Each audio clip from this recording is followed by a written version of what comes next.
come on stage. She came, but Anyway, we Madam don't President, find the sixth. I'll take you up on something you said at the opening remarks. If something goes wrong, if I do something wrong, please blame Mrs. Prețu. And also, we are live on Romanian National Television, where I have the honor to work for so many years, as Madam President mentioned before. So please do not plunge my ratings in the morning. And let's have a lively and nice debate starting right now. I'll do a short presentations for those on stage, and then we hear a couple of statements from every member of the European group represented here. And then we have a very nice and lively, I hope, debate on so many issues. Because I think the President of the Senate raised the issue how often national audiences really interact consistently with the European agenda. Not even in the European elections campaigns, unfortunately. So, Mr. Siegfried Muresan, spokesman of the European People's Party. Next is Mr. Bas Eickhout, Vice President and leading candidate of the Greens European Free Alliance. Then is Mrs. Renate Weber from the Alliance of Liberals and Democrats for Europe. Then we salute Mr. Victor Bostinaru, Vice President of the Progressive Alliance of Socialists and Democrats in the European Parliament. And last but not least, Monsieur Nicolas Bay, Co-President and leading candidate for the European Nations and Freedom. Also, I'm not revealing this right now, but you should know this information. We have some Spitzenkandidaten among us, and their speech should be even more interesting than the others. But in the order of the size in the European Parliament, I invite Mr. Muresan to take the floor first.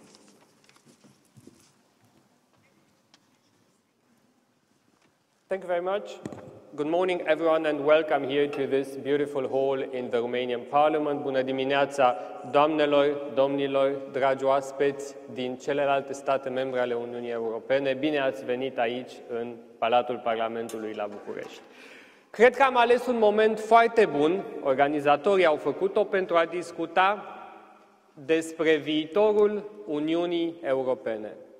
Despre ceea ce s-a întâmplat de la ultimele alegeri europarlamentare, ceea ce am realizat împreună în Parlamentul European, împreună cu dumneavoastră, statele membre, cu membrii diferitelor parlamente naționale în ultimii 5 ani de zile, dar și ceea ce ne propunem pentru următorii 5 ani de zile.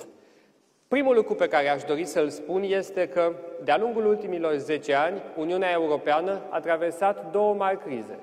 În primul rând, criza financiară și economică globală din anii 2008-2010 și, în al doilea rând, criza migrației și criza refugiaților din anii 2015-2016. Niciunele din aceste crize nu au fost cauzate de Uniunea Europeană, dar ambele ne-au afectat și, în cazul ambelor crize, oamenii au așteptat ca Uniunea Europeană să vină cu soluții. Criza economică și financiară a venit dinspre Statele Unite, iar criza migrației și a refugiaților s-a datorat instabilității din vecinătatea Uniunii Europene. Am evaluat cu mare atenție care au fost cauzele celor două crize și am încercat să le abordăm pas cu pas, fiindcă un lucru important pe care aș dori să-l spun este că nu există soluții miraculoase. Nu există un glonț de argint care să rezolve cauzele multiple și adesea complexe ale niciuneia din aceste două crize. Ca atare, la criza economică și financiară, ne-am confruntat cu faptul că unele state membre ale Uniunii Europene aveau un nivel prea mare al datoriei publice. Sistemele bancare erau prea slabe. Nivelul productivității, al competitivității era prea scăzut. Nivelul reformării acestor state era prea lent și moneda unică, euro, trebuia de asemenea întărită. Ne-am apucat de treabă și am reușit crearea unui mecanism european de stabilitate care să ajute orice stat membru aflat în dificultate. Și trebuie spus că fiecare țară europeană care a intrat în dificultăți economice începând cu anul 2008 a fost ajutată.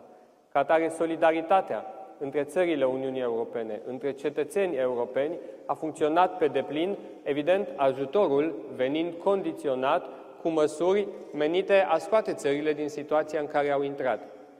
Solidaritatea a funcționat am înființat un mecanism european de stabilitate pe care chiar în această perioadă dorim să îl extindem într-un fond monetar european robust, astfel încât oricând în viitor un stat membru al Uniunii Europene va fi confruntat cu o situație de criză economică, să ne putem ajuta între noi.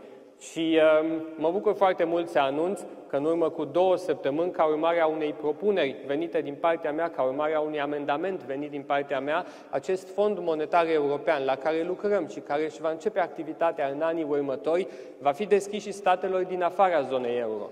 El fusese gândit inițial pentru state din zona euro. Eu am venit în Parlamentul European și am avut susținerea celorlalte grupuri pro-europene, a socialdemocraților europeni, a grupului ALDE, a verzilor, și acest fond va fi deschis pentru statele din afara zonei euro care doresc să participe, să contribuie, să beneficieze și să fie implicați și în luarea deciziilor.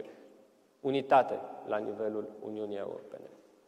Am luat măsuri în ultimii ani menite să consolideze sistemul bancar, măsuri menite să încurajeze statele să facă reforme, să îmbunătățească nivelul competitivității, nivelul productivității.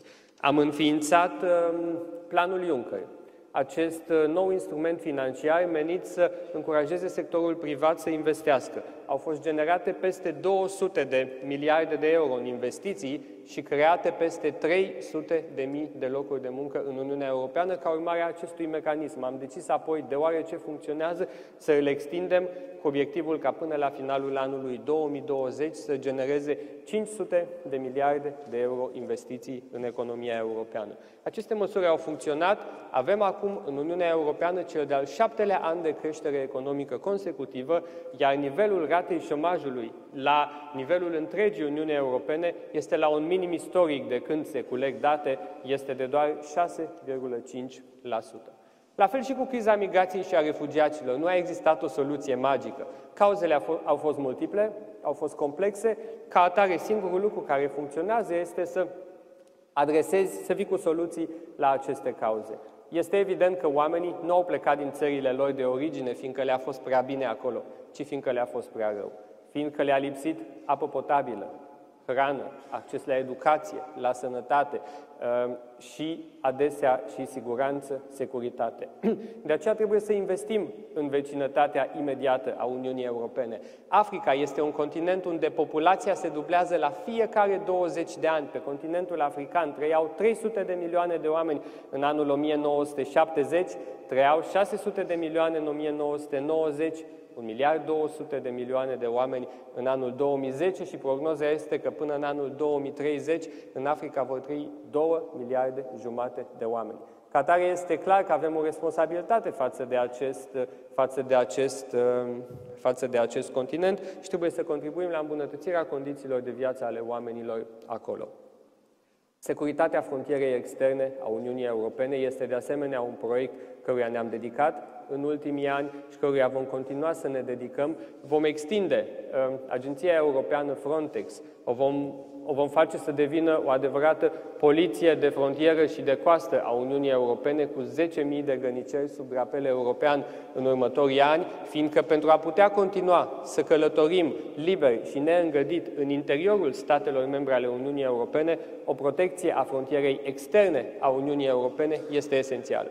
Trebuie să știm cine vine în Uniunea Europeană, de unde vine, unde merge, ce gând are și mai ales că respectă condițiile pentru intrarea în Uniunea Europeană.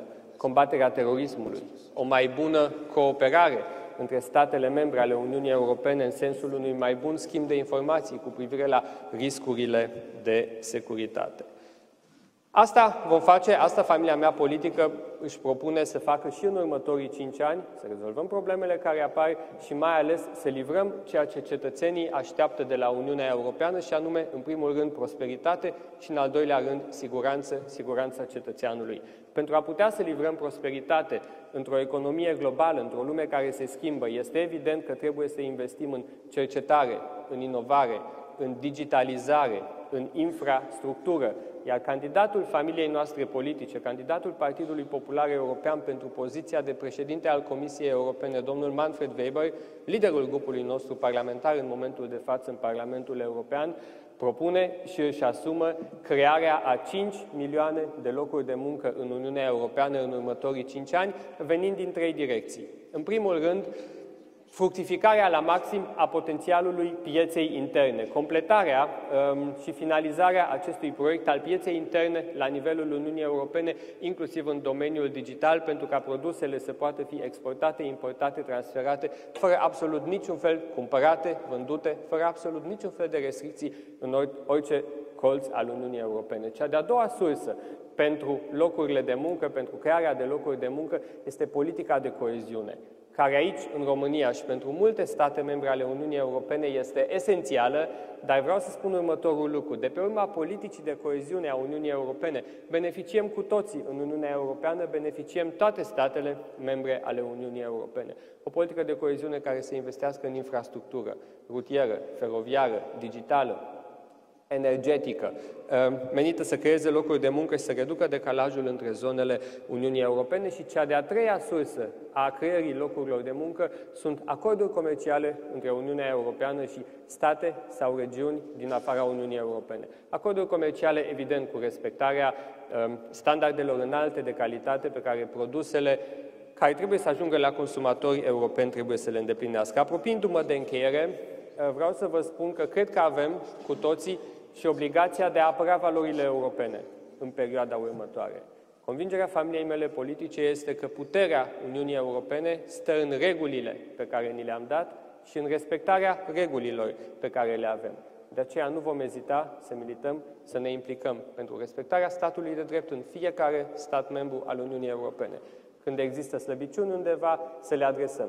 Inclusiv la nivelul familiei noastre politice au existat asemenea slăbiciuni, nu ne-am ascuns și le-am adresat. Respectarea valorilor europene, dreptate, justiție, stat de drept, democrație, acestea sunt lucruri pe care oamenii le așteaptă. Vom folosi toate instrumentele pe care Uniunea Europeană le are la dispoziție pentru implementarea și respectarea valorilor europene, iar dacă aceste instrumente se vor dovedi a fi insuficiente în fața unui flagel nou apărut, nu vom ezita să creăm și instrumente noi.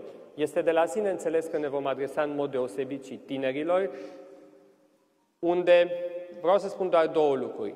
În primul rând, 65% din tinerii care merg astăzi în clasa 1 vor ieși la pensie din meserii care nici măcar nu există astăzi. De aceea e clar că avem nevoie de o piață a forței de muncă, de un sistem de educație în care tinerii să învețe să-și însușească abilități pentru meserii care nu există astăzi, dar pe care cu siguranță vor trebui să le facă de-a lungul vieților. Cel de-al doilea lucru pe care vreau să spun despre tineri, de asemenea, peste 2/3 din angajatori apreciază experiența internațională a tinerilor astăzi. Ca atare, tinerii din orice stat membru al Uniunii Europene trebuie să fie conștienți că pe durata vieții lor vor lucra cot la cot. Tineri din Letonia, alături de tineri din Portugalia, Bulgaria, Spania, Irlanda, România, așa cum lucrează aici în România tineri din Timișoara, Cluj, cot la cot unul alături de celălalt, sau în Spania, tineri din Barcelona, Madrid și Valencia. De aceea vom investi în proiecte pentru tineri, în burse Erasmus, în proiecte care să ajute tinerii să cunoască Uniunea Europeană pentru a o putea apăra și a putea munci cu succes în viitor în Uniunea Europeană. Mă opresc aici pentru început, răspund cu plăcere tuturor întrebărilor dumneavoastră, aștept cu interes și luările de cuvânt ale colegilor mei. Încă o dată, bun venit la București, bun venit aici în Parlamentul României. Mulțumesc. Thank you, Mr. Muresan, for this very nice roundup of our European challenges and European fears, I might add. Let's see how we will address these challenges in the near future. I invite now Mr. Victor Bostinaru, Vice President on the Progressive Alliance of Socialists and Democrats in the European Parliament, to take the floor.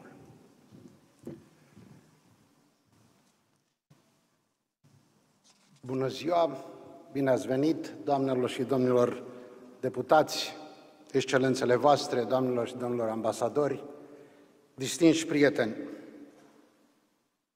Curând, la Sibiu, Consiliul, summitul european, va trebui să decidă asupra viitorului Uniunii noastre. Când spun noastre, o folosesc în sensul cel mai personal și cel mai direct, pentru că Uniunea Europeană a fost și trebuie să rămână un proiect al nostru, al statelor membre, al națiunilor care compun Uniunea Europeană, mai ales al cetățenilor care, încă o dată, vor fi chemați să decidă asupra viitorului. Așadar, ce fel de Uniune? Cum va arăta Uniunea noastră după summitul de la Sibiu, care ar trebui să decidă asupra arhitecturii viitoare și a direcțiilor strategice ale Uniunii Europene? Este evident că varianta celor 5 scenarii, variantele celor 5 scenarii atât de discutate și disputate, rămân încă în direct sau indirect pe agenda acestui summit. Dar, în egală măsură, ca român pro-european, ca social-democrat, vreau să cred cu sinceritate că niciunul din cele 5 nu va trebui să fie adoptat la Sibiu, ci mai degrabă un al 6-lea, care să se adreseze proiectului european în sensul construcții europene bazate pe toate statele membre, un proiect care să relanseze solidaritatea și unitatea Uniunii Europene, nu doar în declarații frumoase cu caracter electoral, ci mai ales în practica Uniunii Europene de după alegerile europene. Și mă gândesc la reafirmarea ca valoare fundamentală a unității în acest summit de la Sibiu. Mă gândesc la faptul că acest summit va trebui să decidă și să practice ideea adâncirii integrării Uniunii Europene. Nu există alternativă la adâncirea integrării Uniunii Europene, dar în egală măsură această adâncire a procesului de integrare trebuie să se adreseze tuturor celor care vor să ia parte atunci când formele de cooperare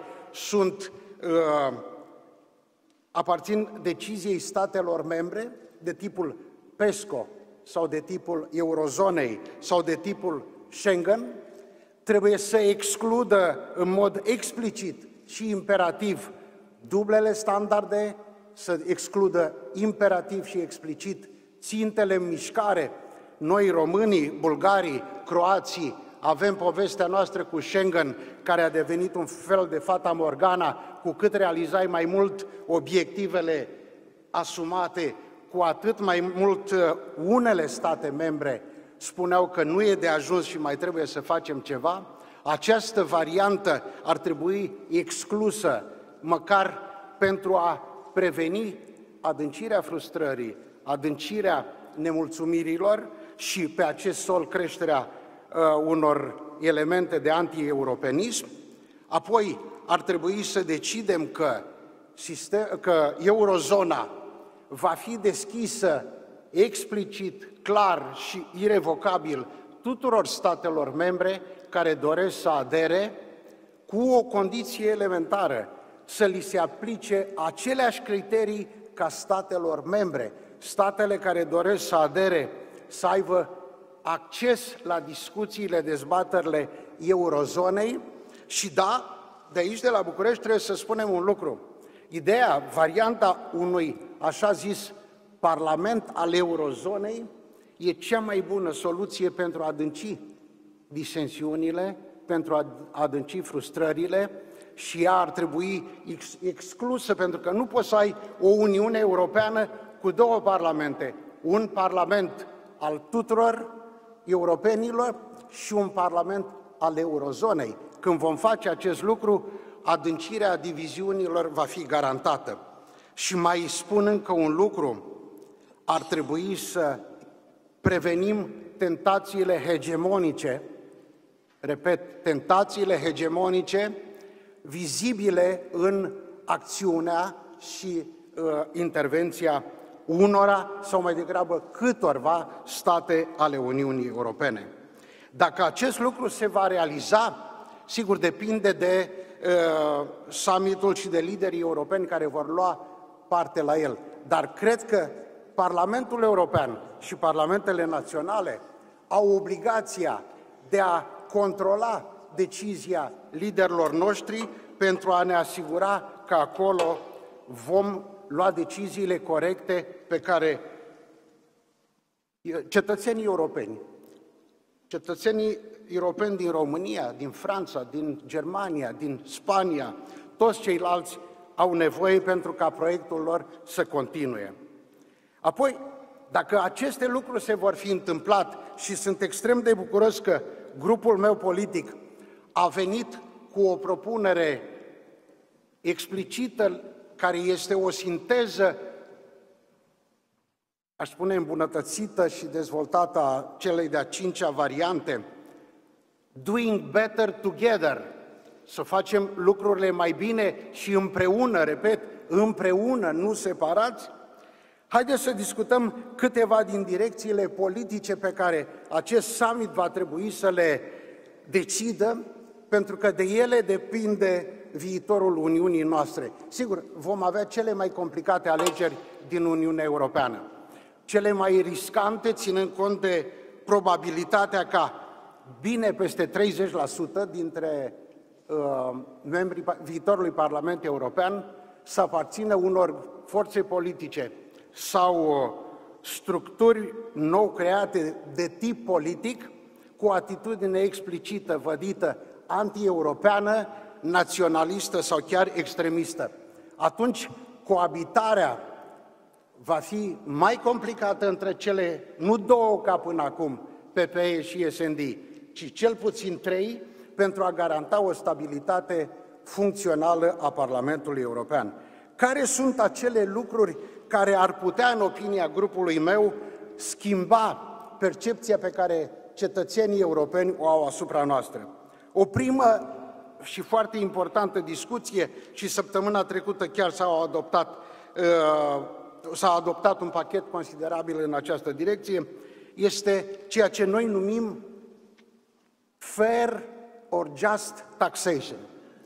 Este vorba de a introduce în sfârșit reglementări la nivel european pentru a preveni ceea ce în jargonul profesional este tax avoidance sau fiscal optimization, sau de-a dreptul înregistrarea în legislații și jurisdicții extrem de favorabile a marilor companii, care fac ca principiul care ar trebui să fie de bază, elementar și simplu, profitul pe impozit să se plătească în statul unde compania a realizat profitul, să nu existe astăzi. Acesta e un mare factor de neîncredere, de nemulțumire al cetățenilor europeni și ar trebui toți să ne dăm mâna să realizăm acest lucru. Un al doilea lucru foarte important este o garantare explicită în acordul de la Sibiu a unui cadru financiar multianual care să asigure resursele necesare, nu doar pentru politica de coeziune, și deplâng faptul că unele state net contributoare sunt tentate sau flirtează cu ideea reducerii contribuțiilor la bugetul Uniunii Europene, dar acum avem noi obligații pe care ni le-am asumat.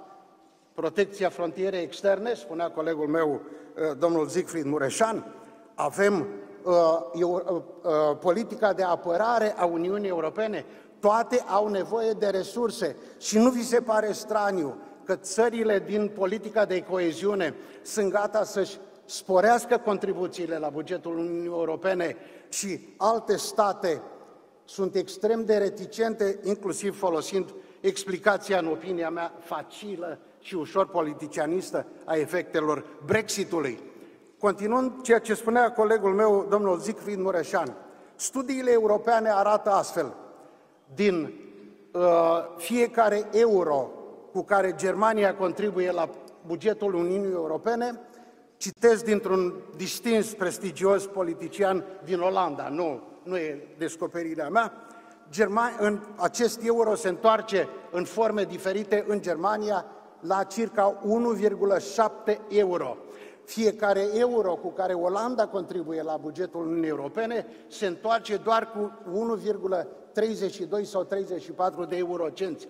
Politica de coeziune, distinși prieteni, este o politică win-win, atât pentru net-contributori, cât și pentru statele din politica de coeziune, pentru că efectele pe care le produce economice în statele net-contributoare și prin contracte, consultanță, din statele care primesc fonduri din politica de coeziune în statele net-contributoare, contribuie la dezvoltarea și reducerea decalajelor de dezvoltare.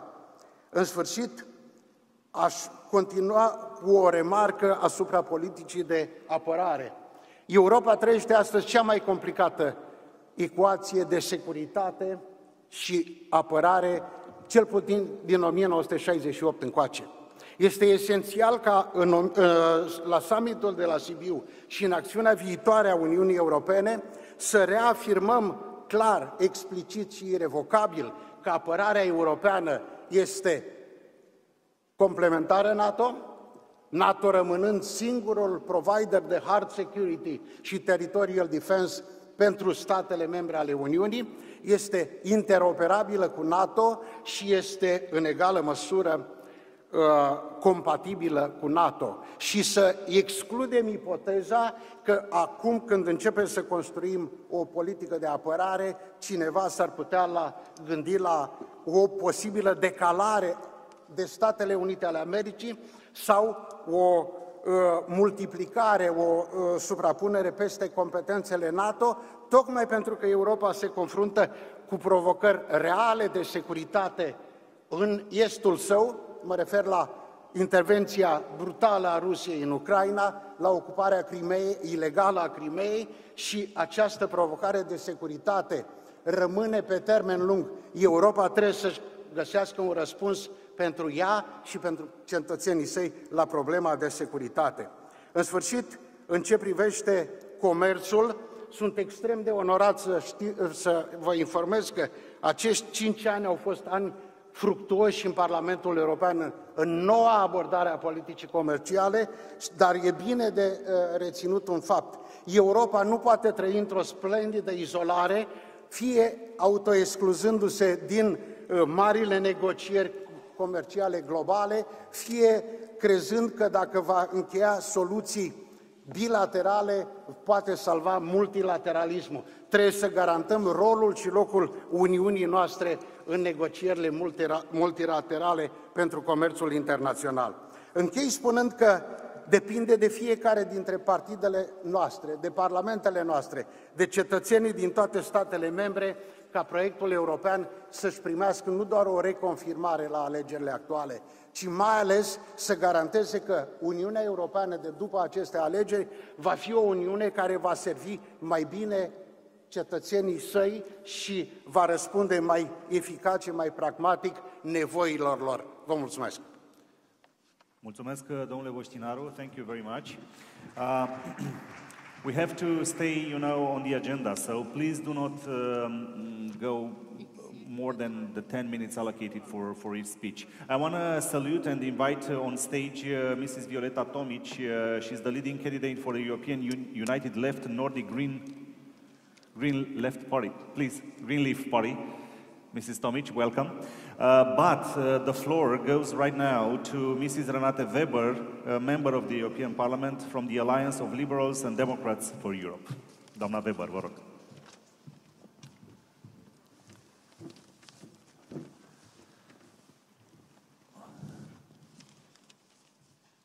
Good morning. First of all, dear colleagues and guests, please allow me to welcome you to Bucharest, and let's all of us thank the organizers for providing us such a pleasant weather, blue sky, sun, things that you do not usually see in Brussels. But since I was kindly advised by the moderator to turn to my mother tongue, I would gladly do so, so I will turn to Romanian. Please put your headphones. Mulțumesc organizatorilor pentru că au reușit un lucru care în general este foarte dificil, să pună teme de maximă importanță pentru viitorul Uniunii Europene pe agenda acestei conferințe. O să încep prin a vă spune că am fost o susținătoare și sunt a proiectului european încă de când am înțeles mai bine, după 90, despre ce este vorba. Am considerat în permanență că locul țării mele este în Uniunea Europeană și în continuare cred că este cel mai bun lucru de politică externă, care acum nu mai este doar externă, care s-a întâmplat României și că trebuie să fim acolo în continuare. De altfel, pentru că suntem în preajma alegerilor europene, dați-mi voie să vă spun, și pentru că e la modă hashtag-ul, dați-mi voie să vă spun că hashtag-ul meu în această campanie este Europa începe acasă, pentru că așa este și firesc, pentru noi acasă aici, pentru alții din alte țări, în respectivele lor state membre. Dacă ne uităm la Uniunea Europeană, și îmi place să mă uit dincolo de realizările sau neîmplinirile ultimilor ani, dar dacă ne uităm la Uniunea Europeană, vedem un proiect economic și politic care a reușit să asigure pacea pe continentul european mai bine de 60 de ani. Dacă cineva crede că ăsta e puțin lucru, se înșeală. Probabil pentru generațiile care au crescut în pace, o fi ceva firesc, dar sunt mulți cei care știu cât de important este să ai pace și liniște pentru dezvoltarea unui continent și a unei țări. Este de asemenea proiectul care a reușit să asigure foarte multă vreme bunăstare pentru cetățenii europeni. Colegii mei au mai enumerat adineauri mai multe realizări. Și atunci vă întreb, oare de ce sentimentele acestea de euroscepticism, de anti-europenism, de unde neîncrederea multor cetățeni europeni în Uniunea Europeană?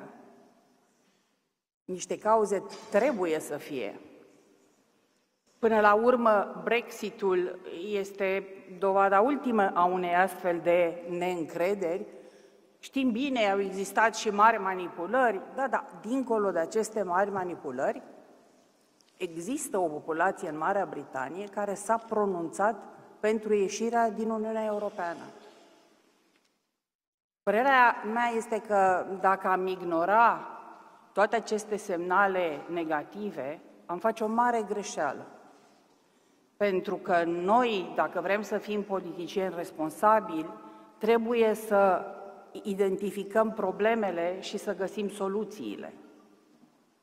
Eu cred că e deja un truism dacă spun că alegerile care urmează sunt cele mai importante, nu doar pentru Parlamentul European, ci pentru viitorul Uniunii Europene.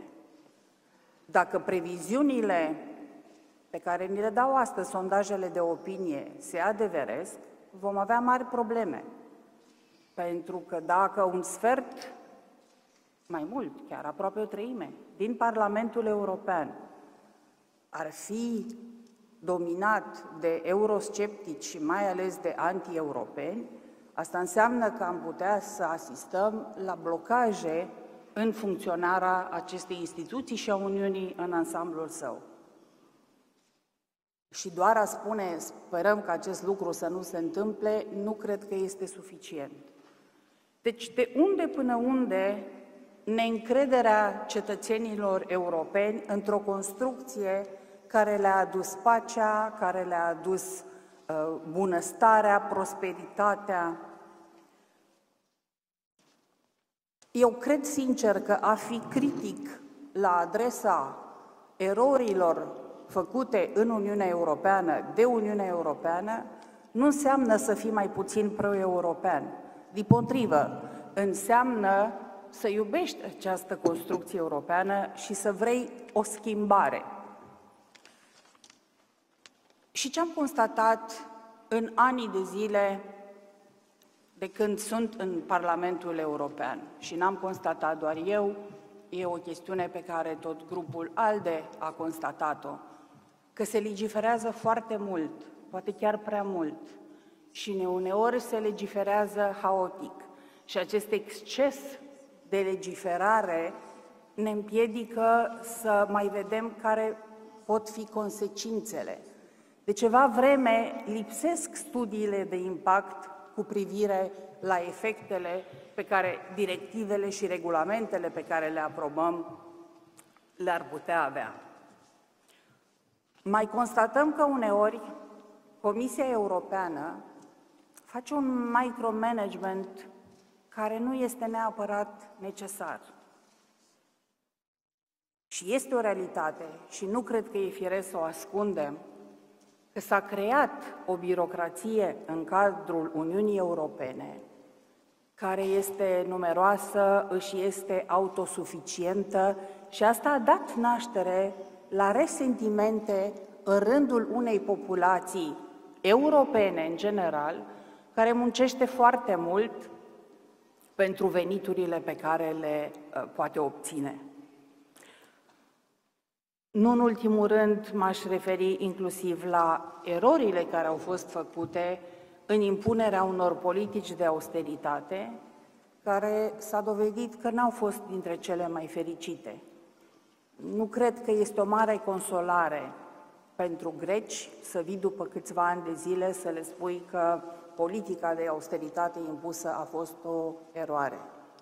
Uniunea Europeană însăși a contribuit și ea la această eroare. Sigur că e trist pe ansamblu că dacă le-am pune în balanță, evident, lucrurile bune întâmplate în Uniunea Europeană și asigurate de ea și care cu siguranță vor continua, sunt mai multe. Și e trist că nu le vedem neapărat pe acelea, ci mulți dintre cetățenii europeni le văd doar pe celelalte. Dar știți și noastră că asta este realitatea în general. Trenurile care vin la timp nu impresionează. Cele care întârzie, cu siguranță, sunt subiect de știri. Ce ar trebui să se schimbe în Uniunea Europeană pentru ca acest sentiment de neîncredere să se dilueze? El nu se va îndepărta de tot, dar să se diminueze. Se vorbește foarte mult în ultima vreme de reapropierea Uniunii Europene de cetățenii săi. Nu prea am văzut foarte clar care sunt soluțiile propuse pentru identificarea nevoilor pe care cetățenii Uniunii Europene le au. Eu m-aș referi la un exemplu care mie mi se pare destul de interesant și mai ales care cred că pentru tânăra generație a fost un motiv de nemulțumire. Spunem nu odată în Uniunea Europeană că vrem să fim, prin comportamentul nostru, exemplu la nivel mondial. E bine în principiu, dar ca să fii model și să impui sarcini, mai ales pe umerii cetățenilor europeni, cred că nu este cea mai fericită formulă. Eu v-aș da câteva exemple care țin exact de domeniul de interes al tinerilor, folosirea internetului, rețelelor sociale. Când vii și exact pe tinerii europeni îi sperii cu privire la introducerea diferitelor forme de cenzură, nu știu dacă este cea mai bună idee, pentru că am văzut proteste de sute și sute și sute de mii de oameni. Până inclusiv am ajuns în situația în care să adoptăm ceva și după aceea statele membre să se sperie de votul pe care l-au dat inițial.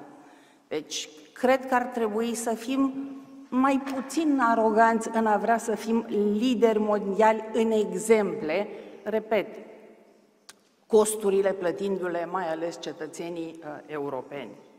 Pentru că în același timp, de fapt, noi n-am reușit să asigurăm, din păcate, stabilitatea locurilor de muncă pentru tineri. Au fost mai multe inițiative foarte bune ale Comisiei Europene, sprijinite inclusiv financiar, dar din păcate s-a dovedit că ele nu sunt sustenabile și aici avem o problemă.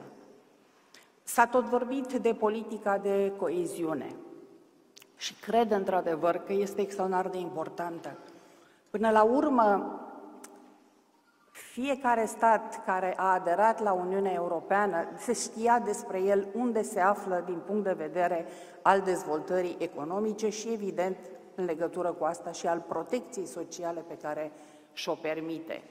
Mai ales extinderile din 2004 și 2007, cred că au fost momente de reflexie cu privire la aceste diferențe. Ei bine, politica de coeziune trebuie să aibă în vedere tocmai realizarea unei armonizări, că nu o să putem să egalizăm, dar unei armonizări în domeniul dezvoltării economice, pentru că și statele dezvoltate și ele continuă această evoluție a lor.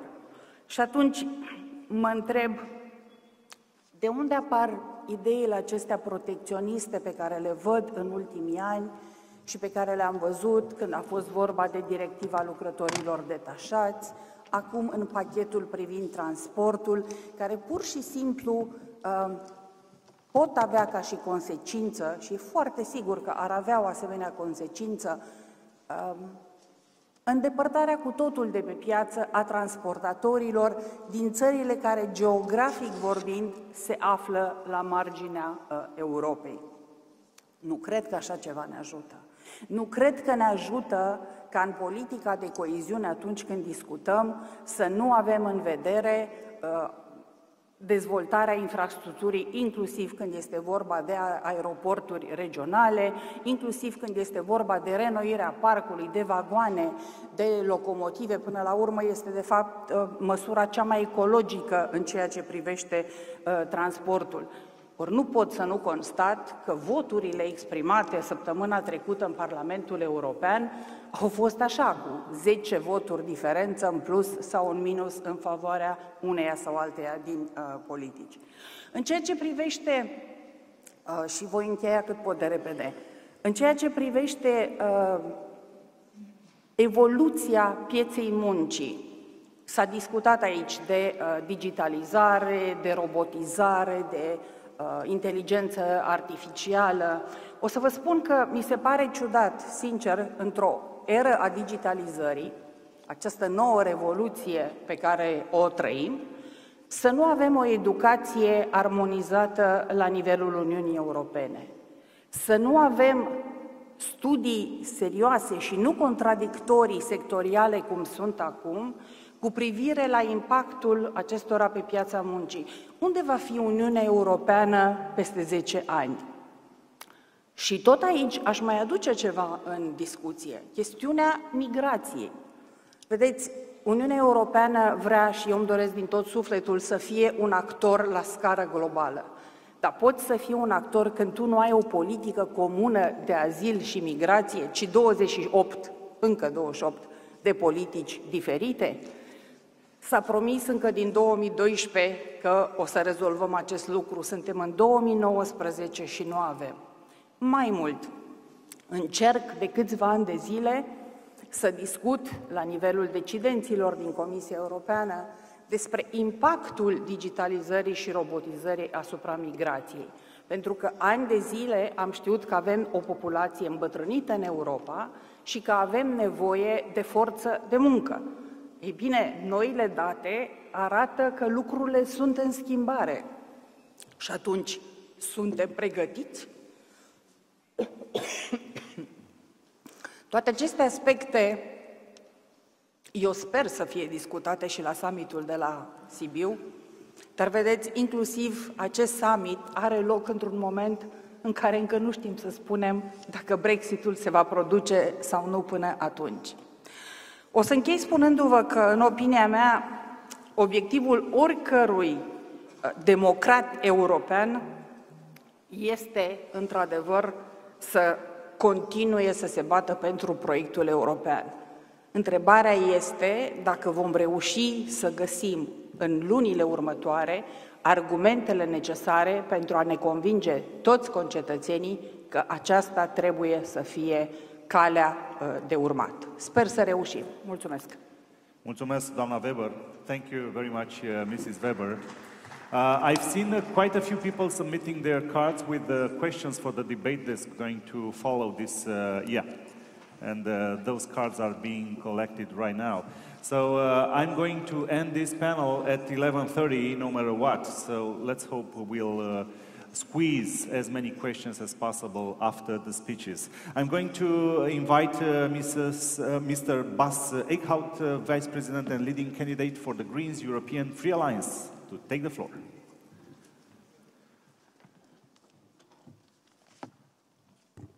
Thank you very much and good morning. And thank you for the invitation to talk about the future of EU. And I think my colleagues already posed a couple of those questions, of those issues, and maybe I just want to address one point, and that is when people are saying, why do not all the people have trust in Europe? I think one of the problems is certainly that the debate on Europe always feels so depoliticized. It's kind of, it seems, okay, we all want European cooperation. We all talk about votes in the European Parliament, which people probably have no clue about what they were. And we are not talking about our political differences. We are not making clear where the political fight is. And as long as we don't do that, and this is also for all the parliamentarians in the room, if you're not politicizing Europe, you will maintain the image that Europe is a combination of buildings instead of a combination of politicians fighting over the direction of Europe. And which direction Europe will go can be decided by the people. People in national elections because of their ministers going to Brussels, or people voting the European Parliament and they're fighting over their political directions, which is happening in the European Parliament. But we have to show that political fight, because as long as we don't show that, people will just feel that Europe is not interesting enough to go to vote. Another reason why I think there is quite some criticism in Europe, and that is there is no ownership. Who is defending current Europe? Every 5 years, in every European election, you will hear all the political parties talking about change. A new Europe. Well, here I have to be critical because I promised, let's politicize it a bit. I have to be critical to my colleague, Mr. Muresan, who is also talking about change of Europe, or your lead candidate, Manfred Weber, talking about a new chapter of Europe. Let me be very clear. The Christian Democrats have been writing the entire book of Europe until now. I don't have the trust that the new chapter that Manfred Weber wants to write will be much more interesting. And that is the debate you need to have. The non-Christian Democrats applauded. But I will also be critical to Madam Weber from the Liberals, because she was saying that one of the problems of Europe was the immense amount of rules, and that people were tired of that. Is that really the case why people are tired of Europe? Or was it maybe the deregulation of the banking sector, the deregulation that caused the euro crisis? That's the reason why people felt that Europe is not delivering. And if you go to the children on the streets every Friday, marching for action on climate change, they are asking an active government to change policies. They are not asking for deregulation, they are asking for a government to act. And that's what the people are asking for, and if we don't deliver on that, then we will have disappointment again and again. So, going then to the Greens, the Green vision, I think I will, and that's also what we're going to do in our campaign, we will restrict it to 3 main topics. For us, in this campaign, the change of Europe, the change of status quo, we want to focus on greening Europe, fighting climate change. We want a social Europe, and we want a democratic Europe. And I will go in all 3 of them. First of all, fighting climate change, a green Europe.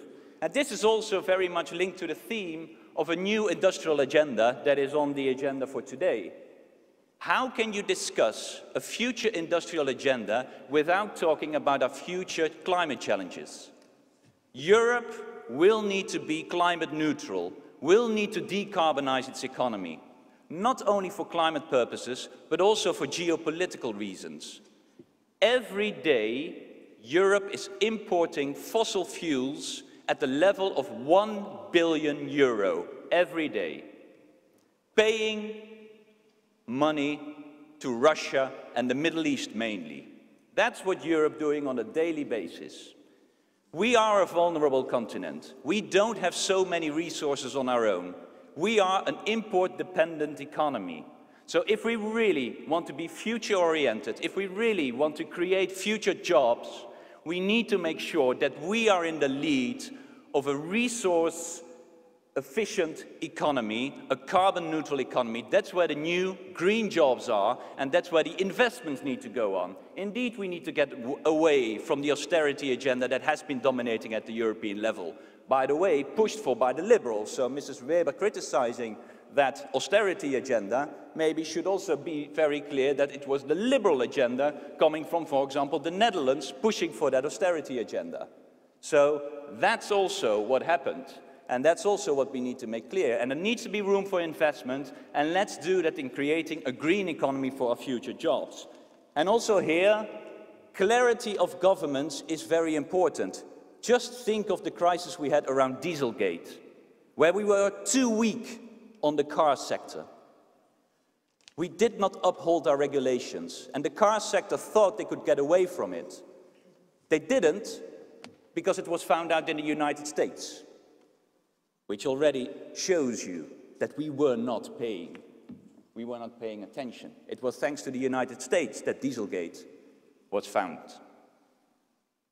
In the end, we managed to address some of the policies on cars, but there was a huge lobby trying to say, don't put regulation on our car sector. Again, please, no regulation, asked for by the industry. Fortunately, we maintained our pressure, and fortunately, we managed to get tough CO2 standards on the new cars, and see what happened. 2 weeks ago, the CEO of Volkswagen announced that Volkswagen will now change to e-mobility, which they fought for years. And this shows, if we put the policies in place, if the car manufacturers feel that the policies are serious, they are willing to change.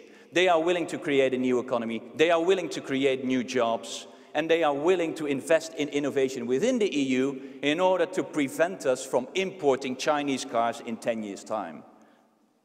So, social Europe. A lot of talk about social Europe, but I think one very important on social Europe is really, let's make sure that the companies pay their fair levels of taxation. They have not, they are not until now. And there's one big reason, because Europe doesn't get its act together to act on taxation. The consequence is a race to the bottom. Levels of corporate taxation over the last 20 years in Europe, on average, has declined from 35% to more or less 20%. And that's a downward trend. Companies paying less and less taxation. It's not even only about tax avoidance, these are just the real levels of taxation going down. The consequence is that or governments will raise taxation on other sources, quite often labor, which is a stupid thing to do if you want to create jobs, or they have to cut their expenditures, and that's most of the time social expenditures. And that's a trend that we are seeing. If we don't change that trend, you can talk whatever you want on social Europe, but it will not happen. So also their fundamental change. But then we also finally have to talk about a democratic Europe. Very important. And sometimes you have the discussion, the rule of law, is that not a national issue? Let me be very clear. The rule of law are the fundamentals. It's the basis of our democratic society. If we don't uphold the rule of law within each European country, we will eat away the trust in a democratic system, which will hit us all in the end economically. This is our core basis. And this is where Europe needs to be tough on every country, without any political play. And also here Europe has failed. Europe has made rule of law a party political issue.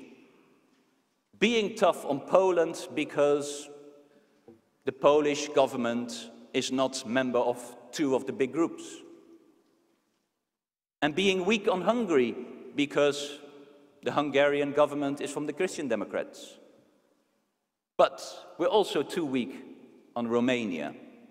And we are here in Romania, and I'm very happy to be here, but we are very much concerned about the developments in Romania. And certainly the fight against corruption. The fight against corruption is key, because if we don't fight corruption, if we let that happen, people will not have trust in their democratic institutions. And that is one of the vital threats that we need to address. And therefore, what the Romanian government is doing with Laura Kövesi needs to be addressed and needs to be criticized. That she's not even allowed to talk to the press, medium of freedom of media, that's so core to our values, that she's not even allowed to talk to the press is a big problem and should be addressed also when we are discussing the future of Europe. And you can be assured that we Greens will fight for this green Europe, for a social Europe, but also this democratic Europe. Because without our democratic values, we can talk about any future economy, but it will in the end mean nothing if we don't uphold our democratic values for every country, and that is key as well. Thank you very much. Thank you very much, Mr. Eichhout, for a very well-structured speech. Thank you for staying in the 10 minutes boundaries. And thank you for giving us a nice taste of that political debate that goes on in Brussels and Strasbourg in the European Parliament. Now I give the floor to an aspiring member of the European Parliament, the leading candidate for the European United Left and Nordic Green Left, Mrs. Violeta Tomic. Thank you very much. I have to admit that I completely agree with Mr. Bass. So, dear colleagues, political representatives, and dear all, thank you to the Joint Committee's initiative in organizing this event and for inviting me to talk about the future of European Union. Given the economic crisis we have witnessed over the past decades and the shameful way in which the EU reacted on it, it is urgent to talk about the future of the European project. Europe stands on the crossroads, to be social or to exist no more. Capital and EU technocrats shrink the space of democratic decision-making and impose neoliberal policies that, like a mirror image, respond to the rising of the extreme right, which is fed by the rage and hopelessness of those whom neoliberal globalization is leaving behind. The time when the errors of EU operating system could be fixed by installing correction patches is long gone. Without thorough structural changes, the EU has no future. Just an ambition plan of renovation will enable us to defend the civilization achievements of democracy and social justice of the state and to avoid slipping into the darkness of nationalism and racial hatred. This leads me to one of the key topics of this debate, and its role is of reshaping the EU, the fourth industrial revolution. This transformation is one of the key reasons why we absolutely need a new economic model and the creation of sustainable, just, and good faith relations not only between the countries of the European continent, but the world more widely. When we think about reshaping the European Union, there is one fundamental principle that must be upheld. Power must belong to the people. In Brussels, I saw a lot of huge buildings, but very little democracy. It was during the crisis that democracy was suspended. EU citizens did not have any say in how the crisis should be resolved. Together with democracy, the principles of welfare state were also attacked and devaluated. Billions of our hard-earned money was used to bail out banks, funds, and the reckless speculators of the financial sector with cuts into the healthcare, school system, social system, pensions, and salaries, transferred from the poor onto the rich and from the periphery to the center. After 10 years of this neoliberal offensive by the European elites, we should not be surprised that peace and stability is now under threat. A nationalist reaction to the European Union has spread through the continent. The spirit of new breed of fascism has been let out of the bottle. The source of many of these problems is a non-democratic European Union framework where the only democratically elected institution, the European Parliament, has no power of legislative initiative. The only thing we were asked lately is, should we switch the clock or not? I find it very pathetic. And my clock didn't know that Romania has 1 hour even more. So, decisive power is played out by technocrats, institutions such as an European Central Bank, which is completely cut off from democratic control of Eurozone. The ECB is a law into itself. In this content, then, what hope does the fourth industrial revolution offer in terms of changing the circumstances for the 99%? Not much. Not unless we change the whole system. The neoliberal capitalist system runs on exploitation and the unjust redistribution of wealth. The rich are rich because the poor are poor. It is simple as that. The 1%, the richest, are the ones who benefit from the hard work of the working poor. They are the sole beneficiaries of technological development. Let's look at our everyday life. Science and technology have advanced enormously in recent years. This itself is good. We live longer and better than our ancestors did. So one would assume, okay, great, we get to work less. But is it really so?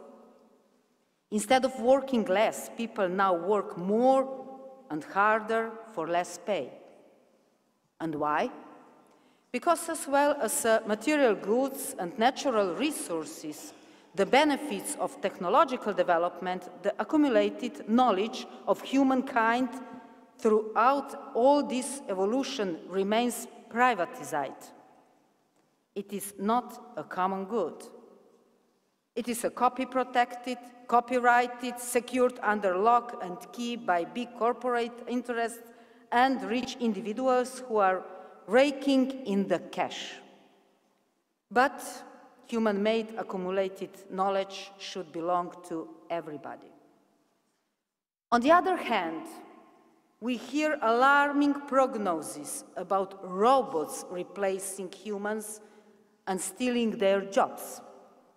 How will people earn money if they will not work? Well, in the same way as 1% earns money now without working and benefits from the work of others. But with a major difference, no humans will be exploited.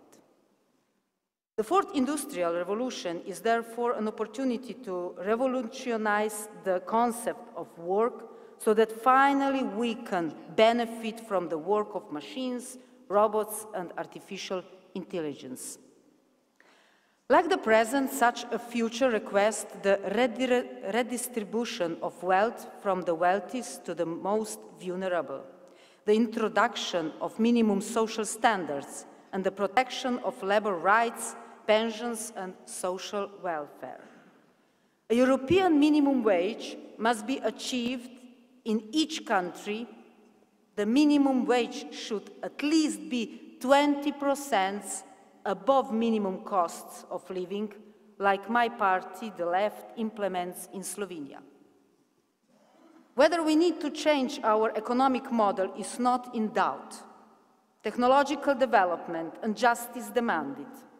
But the other main reason for radical change is the economic system is our planet. We are destroying our planet at an ever-increasing rate. We are drowned into plastic. Last decade, we were focused on economic crisis.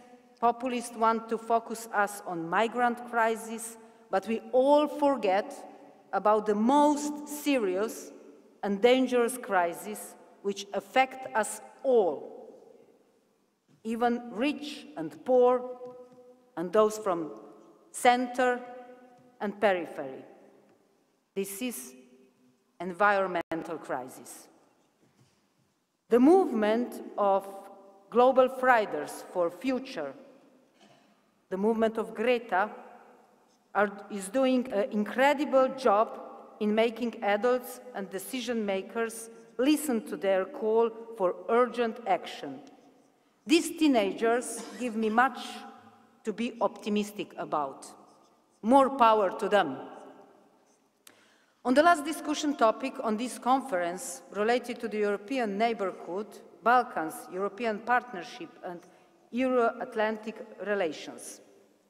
EU can be enlarged in Balkans, but just in the honest, democratic and respectful way, with equal standards, helping undeveloped countries to develop, because we do not want EU of double standards, EU of two speeds, which we are facing already, when the countries of the periphery are the field of exploitation of resources, the working rights, and the polygon of the dirty industries. Balkans is very vulnerable, and it must be handled in a proper way. I came from Balkans, and I was born in Sarajevo. Of course, we had our problems, but we wanted to resolve them alone, without external interference. But the great powers did not follow the policy of neutrality. So we were facing a terrible civil war when half of my family simply disappeared. Thus, speaking personally, and for the European left, we don't want NATO. It is an absolute alliance that continues to generate and carry out imperialist military interventions. By no means that it does safeguard peace. What Europe needs is a new comprehensive peace and security system in dialogue with and not in a Cold War-style confrontation, USA with Russia. We are all responsible for what happens in Libya, Syria, Iraq, Iran, Afghanistan. We defend peace and political dialogue against violence and military coercion. We defend internationalism in contrast to imperialism. We defend cooperation between countries and peoples, not division. We seek unity against the neoliberal capitalist crisis which oppresses millions. Instead of joint army, PSCO, EU should invest into things being important for the citizens to improve their quality of life, like a joint fast railways. Invest into science and research, into green jobs, abolition of poverty into a Green Deal. Yes, Europe needs to change, urgently. We need democratization of decision-making, we need social security, justice, and equal distribution of material, natural, and intellectual goods. We need a new just and sustainable green economic model, and we need peace. We need a Europe that puts people and the planet before profit. A Europe for millions, not millionaires. A Europe of people, not capital. Thank you. Thank you, Mrs. Tomic. Now I give the floor to our last key speaker of the panel, and then we'll start the debate. So, Mr. Nicolas Bay, co-president and leading candidate for the Europe of Nations and Freedom. He'll be addressing us in French.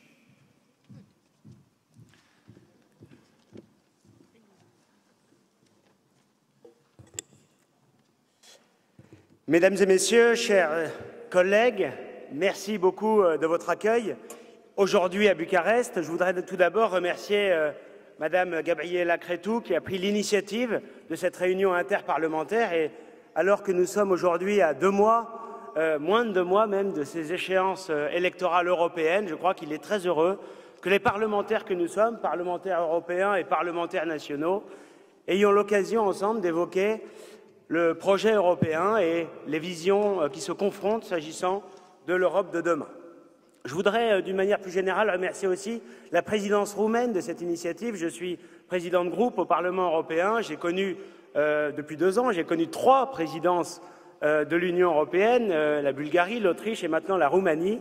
J'ai connu, pendant la mandature, comme vous tous d'ailleurs, mes chers collègues, 10 présidences successives de l'Union européenne. Et je dois avouer que, dans un contexte pourtant difficile, car dans une séquence préélectorale, la présidence roumaine du Conseil se montre être particulièrement dynamique, particulièrement active et je crois que c'est heureux parce que nous avons dans l'organisation des institutions européennes la nécessité de faire sans doute davantage entendre la voix des institutions, le Conseil et le Parlement qui ont la légitimité démocratique alors que la Commission accapare, j'y reviendrai dans quelques instants, des pouvoirs considérables.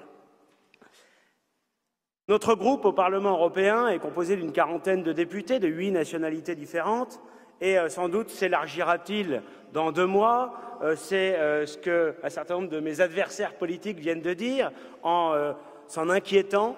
Je crois qu'ils ne devraient pas s'en inquiéter. Je les remercie d'annoncer la déferlante populiste, le succès des nationalistes. J'ai cru comprendre que ça nous visait ou que ça visait certains de mes amis qui sont d'ailleurs dans cette salle, qui vont entrer au Parlement européen. Je pense aux Slovaques de Smerodina, aux Bulgares de Volia ou à mes amis tchèques du SPD. Je crois que d'une manière générale, en effet, ces élections européennes seront l'occasion pour les peuples de se faire entendre, non pas contre l'Europe. Personne ici n'est contre l'Europe, mais simplement pour une autre vision de ce que doit être la construction européenne. Il y a, je crois, une certaine facilité, un certain confort intellectuel, je ne parlerai pas par courtoisie de médiocrité, à considérer qu'il y aurait 2 visions, ceux qui, la vision bonne, belle, positive de ceux qui défendent l'Union européenne telle qu'elle existe aujourd'hui, en allant toujours plus loin dans le fédéralisme européen, et puis ces méchants populistes qui voudraient détruire l'Europe. Non, nous ne voulons pas détruire l'Europe. Nous croyons passionnément à l'Europe. Nous savons qu'il y a une communauté de civilisation européenne, que nous avons une histoire et une culture commune, et que nous avons d'immenses défis à relever demain. Des défis qui tiennent, ça a été dit d'ailleurs, à notre identité, à notre sécurité, à nos frontières, mais aussi des défis modernes, des défis d'avenir, sur la sécurité alimentaire, sur la protection des données numériques, sur l'intelligence artificielle, tout ça qui nécessite évidemment une action commune à l'échelle continentale. La question, c'est simplement de savoir comment l'Europe sera efficace, comment elle permettra aux nations européennes de rayonner sur le monde, de rayonner à travers la planète comme elles ont su le faire dans l'histoire, et comme l'Union européenne les en a empêchées, ou en tout cas a bridé cette capacité au gré des traités successifs. Parce que le constat qu'on peut faire, lucide, c'est que l'Union européenne, que je ne confonds pas avec l'Europe, les institutions européennes, telles qu'elles existent aujourd'hui, aboutissent plutôt à une forme d'impuissance collective de nos nations. Et donc, c'est le moment, ces échéances européennes, en y associant les peuples qui doivent avoir le dernier mot par les urnes, eh bien, de réfléchir à l'Europe que nous voulons et à faire en sorte, justement, que nous soyons forts, unis dans la diversité. C'est la devise de l'Union européenne, mais force est de constater qu'aujourd'hui, eh bien, son fonctionnement prive de plus en plus les nations d'exprimer leur souveraineté, leur spécificité, leur singularité, qui fait précisément la richesse aujourd'hui de l'Europe. Je crois qu'il y a 3 grands chantiers qui doivent être évoqués et qui doivent nécessiter une réflexion et des changements majeurs à l'échelle européenne. D'abord, la question de l'organisation des institutions européennes.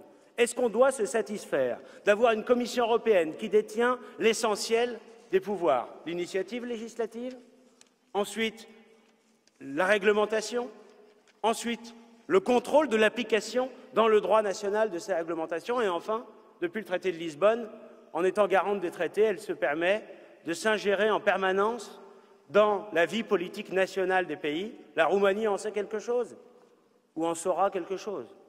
La Hongrie et la Pologne en sont aujourd'hui les victimes.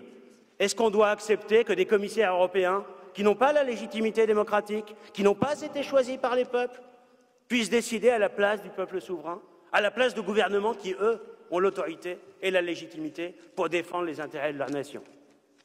Ici, en Roumanie, il y a un gouvernement au pouvoir qui ne sont pas, vous le savez, mon cher collègue Bostinaru, qui ne sont pas mes amis politiques.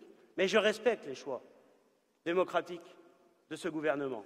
Et je ne crois pas que ni la Commission européenne, ni les nations comme la France, ou l'Allemagne, ou l'Espagne, n'ont la moindre légitimité à donner des leçons d'état de droit, ou à contester ou critiquer les réformes en cours des systèmes judiciaires de ces pays. Aucun système judiciaire n'est parfait. C'est vrai en Europe et c'est vrai dans le monde. Tous, nous recherchons à trouver un bon équilibre entre une organisation judiciaire qui respecte les droits des citoyens, les droits à se défendre et les droits à être protégés, qui permet que la justice soit appliquée et qui permet aussi la séparation des pouvoirs. Mais il n'y a aucun modèle qui est parfait. Et jamais, en tant que Français, je ne me permettrai de juger le système roumain, le système hongrois ou polonais, parce que je sais que le système français actuel n'est pas supérieur. Et je crois que ce qui est important aussi aujourd'hui, c'est d'être capable d'accepter ces différences. Notre vocation en Europe, ce n'est pas d'avoir des commissaires européens qui uniformisent totalement parce que ce sera la fin de l'Europe.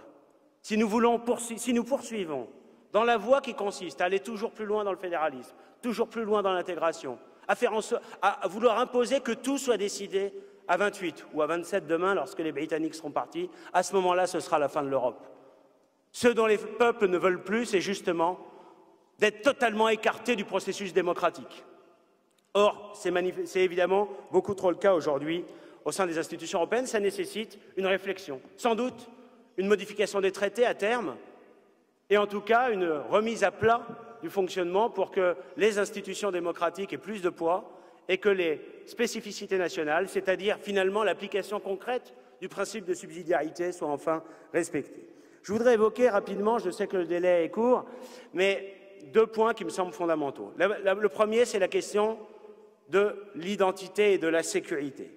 L'Europe doit être capable de se définir ses valeurs, définir son histoire et sa culture, définir aussi son périmètre géographique.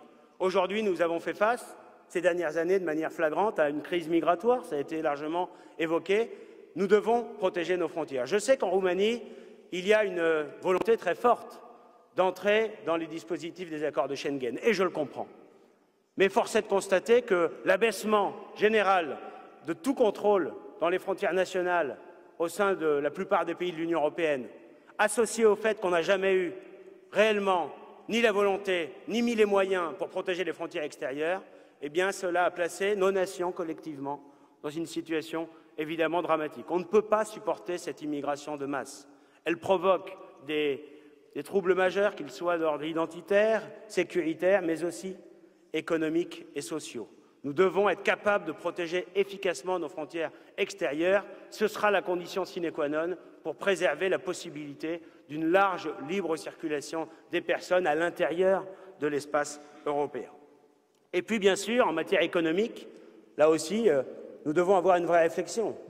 Comment l'Europe peut-elle peser à l'échelle planétaire lorsque des grands ensembles, des grands pôles de puissance, que sont par exemple les États-Unis ou la Chine, eux, sont capables de se protéger et utilisent, il faut bien le dire, l'Union européenne comme un vaste terrain de jeu dont les frontières sont grandes ouvertes.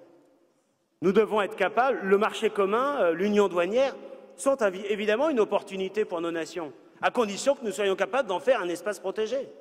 Or, nous multiplions les traités de libre-échange avec le monde entier, c'est ce qui a tué notre industrie hier, ça menace et peut-être que ça tuera notre agriculture demain, alors que la Chine ou les États-Unis, eux, savent à la fois s'investir, prendre des parts de marché, faire des investissements, commercer avec le monde entier, mais en même temps, savent protéger leur économie. Nous devons être capables de mettre en place les protections économiques indispensables, au nom d'ailleurs de l'impératif écologique.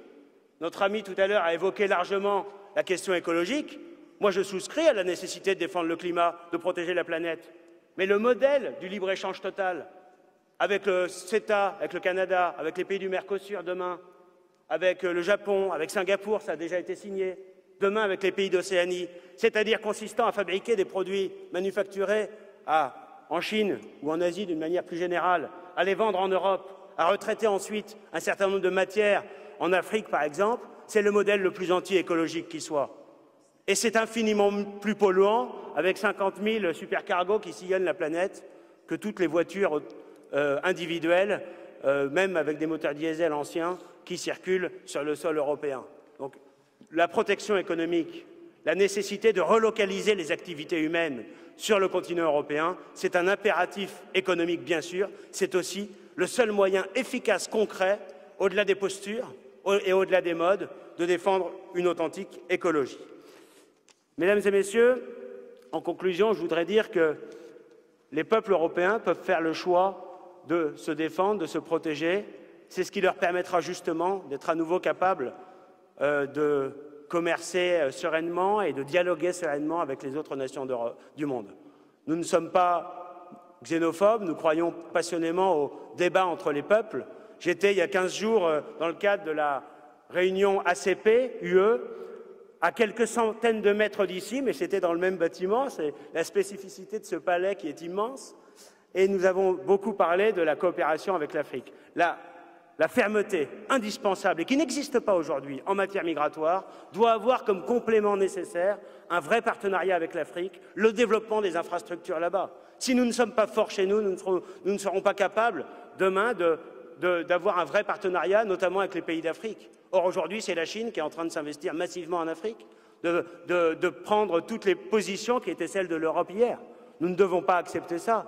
Nous devons avoir un vrai partenariat pour réguler les flux migratoires, développer dans la durée, et c'est un des impératifs liés à l'évolution climatique, le continent africain, les infrastructures routières, de télécommunications, d'électricité, qui sont indispensables à un vrai développement économique de l'Afrique, alors qu'aujourd'hui, l'essentiel de la politique de développement, sous l'impulsion de la Commission européenne, consiste à distribuer des subventions, des aides financières qui souvent n'arrivent pas jusqu'à leur destinataire final et qui enrichissent des multinationales, mais qui ne développent pas réellement l'économie du continent africain. En conclusion, je voudrais dire qu'il n'y a pas de danger populiste, il y a simplement l'opportunité pour les nations d'Europe de faire le choix de remettre les peuples au cœur de la construction de l'Europe de demain et de la libérer des technocrates. Je vous remercie. Merci, M. Bay, pour un discours très vivant, très animé. Asseyez-vous, s'il vous plaît.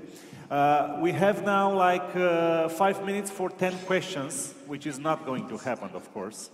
So let's say we have 10 minutes for 5 questions. Can we do that? So I'll need very brief, short answers and also very brief and succinct questions. So, yep. George Lăpădat. Vă mulțumesc, o să încerc să țin foarte scurtă întrebarea mea, o să vorbesc în română pentru că este o limbă oficială europeană. Am tot auzit pe parcursul discuțiilor și discursurilor că se vorbea despre investiții în tineri și în viitorul acestora, iar întrebarea mea este, se poate pune în discuție o reală uniformizare și centralizare a politicilor educaționale la nivel de Uniune Europeană? Vă mulțumesc. So who formulated? More questions. Okay, I got it. We go to Netherlands then. Hi, Veldman. Dear colleagues, I could mention several topics, for example, the importance of the rule of law or subsidiarity, but let me focus on one topic. I would like to point out the importance of transparency about the EU decision-making process to our citizens. 2 years ago, the Dutch Parliament took the initiative to open up this black box and to disclose essential information about government's positions and voting results within the Council and Eurogroup, but also to create more openness about trilogues to which the European Parliament participates as well. This initiative was supported by a majority of national parliaments. Unfortunately, the Council is not eager for swift improvements, it seems. So additional attention and action is required. That is why I call upon the Member States to include transparency as one of the top EU priorities in the strategic agenda for the next legislative cycle after the European elections.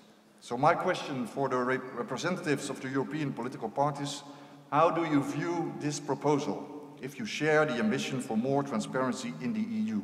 Which action do you see to enlarge transparency? Thank you in advance for your comments. Thank you. Mrs. Berta Cabral. I'm here. Please, Okay. First of all, I want to congratulate the Romanian presidency and all the speakers of this panel. 2 notes, subsidiarity and cohesion. About subsidiarity, I should say that Europe is not just European institutions. European means citizens. So the declaration of Bruggens and the recommendations of the task force created by President Juncker must be taken in account and must be part of the new interinstitutional agreement that will be drawn after the European elections. Because member states, regions and municipalities must be involved in the process legislation. About cohesion, I want to say that is cohesion policy, without it, there is no union within the union. It is a win-win policy, as some of you have said. So we know that Europe has many challenges, but it's important to not forget cohesion policy. I'm a member of Portuguese Parliament and I came from Azores. I'm elected by Azores, an ultra-peripheral region. And it's important for ultra-peripheral region to maintain the cohesion policy. It is essential to ensure the social and economic cohesion of these regions, because it's important to improve the level of resources for Azores and Madeira, to improve the cohesion policy, the common agriculture policy, the common fisheries policy, and POSEI funds. The European Parliament has realized this and voted for the nominal maintenance. But the Commission should be concerned about it, but maintain a strong cohesion policy to reduce the gap of less developed economies and to mitigate the permanent asymmetries of these ultra-peripheral regions of Europe. I should say that subsidiarity and solidarity must be present in all European future policies. I would like your comments about this, please. Thank you very much. Janice Dombrava, I think I pronounced it correct, I hope so. Yes, please. Dear members of national parliaments, it is important to underline that European nations, their cultures and language are the most important values that we need to protect. This is the core of Europe. Unfortunately, we can't see EU policies that deal with very important problems. Europe is the only region in the world where we see negative birth rates. Within Europe, we see massive depopulation of Eastern Europe due to migration. But EU institutions turn blind eyes on these problems. EU can't replace Europeans with migrants from third countries. We need to support our families. I'm against chauvinism and imperialism. Many nations have been oppressed by imperial regimes, mine country included. But I can't understand why many politicians attack nationalism. National identity, culture and language is preserved thanks to nationalism. That is the reason why I can't support the declarations or speakers who attack the rise of nationalism. Dear colleagues, we need strong Europe in the time when Russian imperialists have their troops in other European countries, Georgia, Ukraine, Transnistria region, and I can't accept double standards. From one side, EU nations condemn aggression, but at the same time, some nations try to strike a deal with Gazprom. We speak of strong Europe, but only UK, Baltic countries, Poland, Romania, and Greece spend 2% from GDP on defense. If we want to defend peace and European values, every nation and EU should act. Thank you. Thank you very much. Please formulate your questions a little bit shorter if possible. I don't know, when do we stop and how do we answer? Because all right, I got it. Mrs. Crețu, Mrs. President, well, she knew that if I make a mistake, it'll be her blame, and she gives me advice. You please stay with us for the following afternoon, and maybe we can address these issues in the next panels. But let's take one more question right now from Bernard Durkan. Please, short. Microphone. Yeah.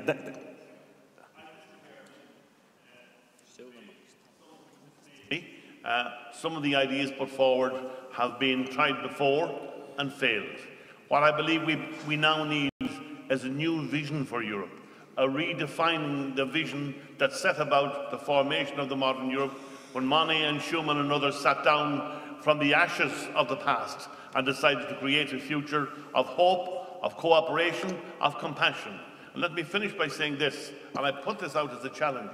Some of the economic theories, in fact all of the economic theories, that allegedly have failed in the modern Europe, their alternatives have also failed, both in the past and in more recent times. Thank you very much. Mr. Clive Solly. Thank you. And first of all, can I say, sorry, we are leaving the European Union, but we want it to succeed. I voted Remain. I wasn't surprised by the outcome, and the views I'd like to put to, or the questions I'd like to put to the panel, concern really the idea of greater government, which was put forward by the President of the Romanian Senate, and also to Ms. Weber, who talked about the importance of mistrust, because one of the most powerful things in the argument about Brexit was the strapline, the advertisement, if you like, by the Brexiteers of take back control. Take back control didn't just mean about immigration, that was a factor, but in my view it wasn't the major factor. The bigger factor was that we couldn't sack the government and we couldn't make our own laws. The future for Europe has to address those issues. It has to be a political issue around those issues, because the British have always seen the advantage of a supermarket. They've always been worried about a super state. And that is one of the issues that has to be discussed. My final point and question, in a sense, is can you all please make sure that the United Kingdom and the European Union work together on future problems? Because, frankly, Britain needs Europe and Europe needs Britain. Thank you. Thank you, sir. Mr. Corlățean. Yes, thank you. I'll try to be brief. First of all, I'd like to thank all the distinguished panelists for their extremely interesting, sometimes challenging contribution, but it's very good to be like this.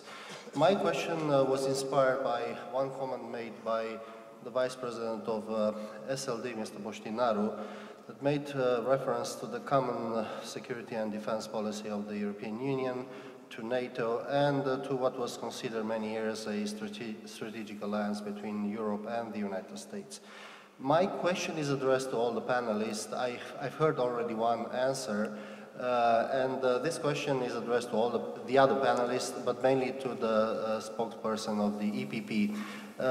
Do you think that this strategic alliance between Europe and the United States became less relevant and will become less relevant in the next years? Or are we looking also on the real security challenges on the eastern flank or eastern border of the European Union? How do you see, what is your vision on this topic? Thank you. Thank you very much, Mr. Kolețan. Mr. Jaroslav Obremski. When we start to think about future and next step of integration, I suggest to repair something and do something what was noticed by Renata Weber, do something with mistrust of citizens. The first question, in which way we can limit it, not democratic process of making decision in Brussels. European commissioners are more politicians than servants of 27 countries. Brussels is not transparency, first of all, in the level of lobbying of the greatest European companies. The second question, in which way we can stop protectionism? Frankly speaking, first of all, in French version, for our point of view, EU should be the zone of freedom, also freedom of services. And the third question, in which way we should come back for looking for a consensus, not dictate the strongest against weakened countries. The crisis of Greek was, I think, good example that we have the problem with it. Thank you. Thank you very much. Mrs. Crețu forfeits her question. Jean-Jacques Flau. No? Okay.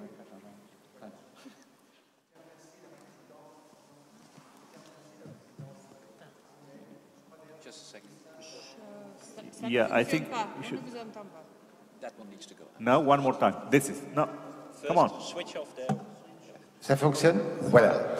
Je tiens à remercier la présidence roumaine. C'est d'ailleurs sain dans le cadre de l'Union européenne qu'il y ait cette présidence tournante parce que ça met le focus sur chacun des pays, l'un après l'autre. Et je crois que c'est positif parce que ça force aussi chacun des pays à faire plus d'Europe pendant le temps de sa présidence. Cela étant, j'ai deux remarques. D'une part, l'état de droit. Je trouve regrettable que l'Union européenne n'ait pas les moyens de lutter pour que l'état de droit soit réellement respecté dans toute une série de pays. Je vise la Pologne, la Hongrie et même, malheureusement, la Roumanie. Deuxièmement, je crois que le déficit que nous ressentons pour l'instant, c'est un déficit que l'Europe n'est pas ressenti par les gens comme étant suffisamment protectrice. Notamment vis-à-vis des pays, des grandes puissances qui sont en train de monter. Et je crois que ça mérite de dire. Mais alors, je voudrais aussi m'adresser à M. Bay en particulier. Parfois, on critique l'Union européenne, on dit qu'elle ne protège pas suffisamment, mais en même temps, on ne lui donne pas les moyens de mettre en œuvre les politiques qu'elle devrait pouvoir mettre en œuvre. Merci, monsieur. Last question, Becca Natsishvili.